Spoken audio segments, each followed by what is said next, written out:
Imagine carrying a lazy coworker on your back for 6 months. Every deadline, every report, every ounce of stress yours, while he scrolls his phone. That was my life. But one day, instead of letting him dump his work on me again, I gave him just enough rope to hang himself. Watching him panic was the sweetest revenge. If you've ever had that one coworker who makes you do their job, smash that like button. Subscribe for more stories where karma hits just right. And drop a comment telling me if you'd have done the same, because this is a story about turning frustration into poetic justice.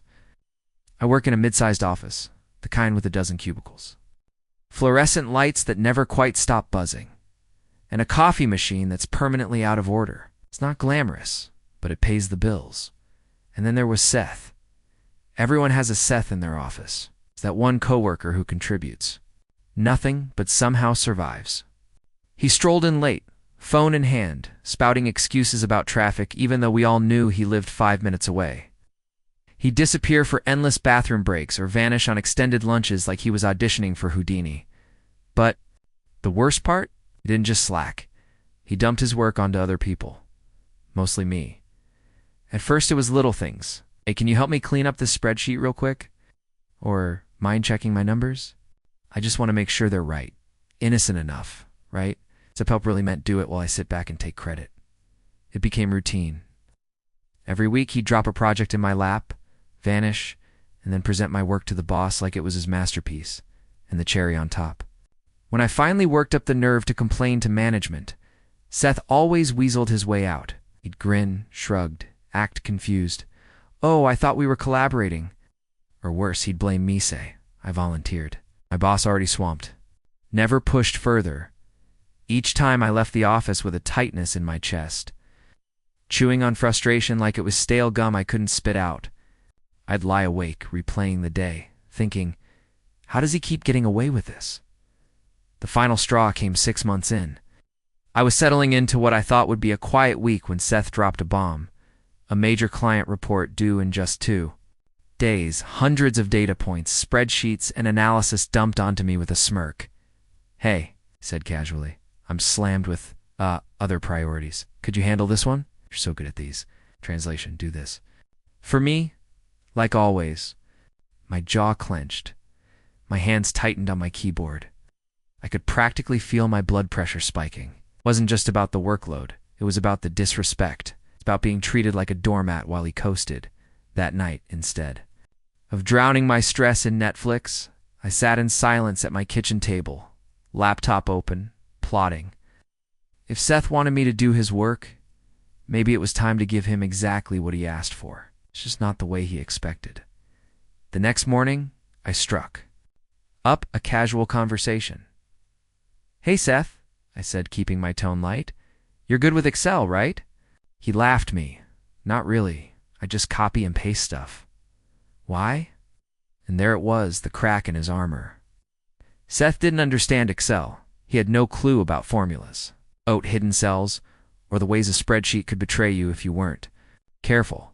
That's when my idea, CRYSTAL, IZED. The next time he dumped his spreadsheets on me, I didn't refuse. I smiled, nodded, and said, sure thing. But behind the scenes, I built my trap. I carefully embedded hidden formulas in his data. Nothing too obvious, no glaring errors that would raise suspicion. It's just little tweaks, hidden calculations that would scramble everything the moment he tried to copy-paste into his final report. Numbers would shift. Columns wouldn't line up. Totals wouldn't match. To the untrained eye, it would look like chaos. To anyone skilled, it would be easy to fix. But Seth, he'd be drowning in the beauty of it. I wasn't sabotaging the company. The raw data was still intact, but the way he handled it would determine the outcome. If he tried to coast and take credit, he'd crash. The day of the deadline arrived. As expected, Seth was calm as ever, leaning back in his chair, scrolling his phone, acting like he didn't have a care in the world. Meanwhile, I watched the clock, my heart beating faster with each tick. This was it. The client called in that afternoon, furious. Their voice carried across the office as they shouted through the speakerphone, "These numbers don't make sense. Everything's scrambled."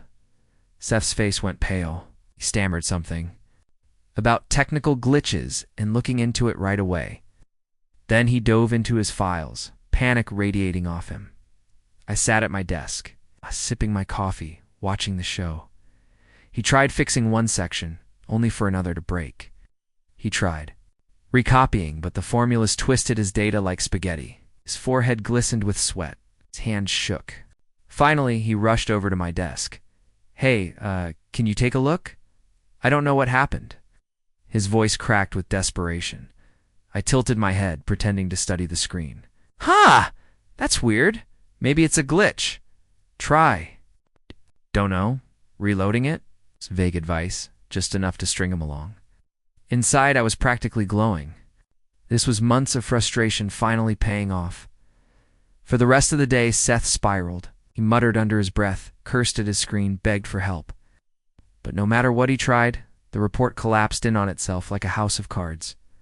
By the end of the day, our boss had caught wind of the disaster. He stormed into the office demanding answers. The client was livid, threatening to pull their account. All eyes turned to Seth. And this time, he had no escape. He couldn't spin. It couldn't dump the blame on me. The mess was in his name, attached to his project. The boss ripped into him in front of everyone. This was a major account. Do you realize the damage you've done?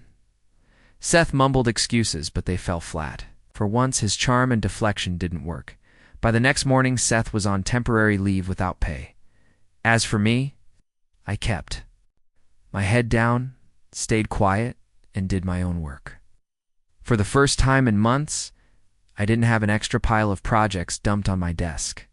Seth had finally been forced to do his own job, or pay the price. And let me tell you, walking into that office without the weight of his freeloading felt like I could finally breathe again. Watching Seth implode wasn't just satisfying, was vindicating. Every late night, every stolen credit, every knot of frustration in my stomach, it all evaporated as I watched him scramble. It wasn't about cruelty. It was about justice. It's about showing that laziness and exploitation eventually catch up with you. And the best part? I didn't have to lie, cheat, or break rules. I just let Seth's own incompetence expose itself. Sometimes revenge doesn't mean shouting or fighting back. Sometimes the sweetest justice is letting people dig their own grave, handing them the shovel, then stepping aside. In the end, Seth wasn't sabotaged by me. He was sabotaged by his own laziness.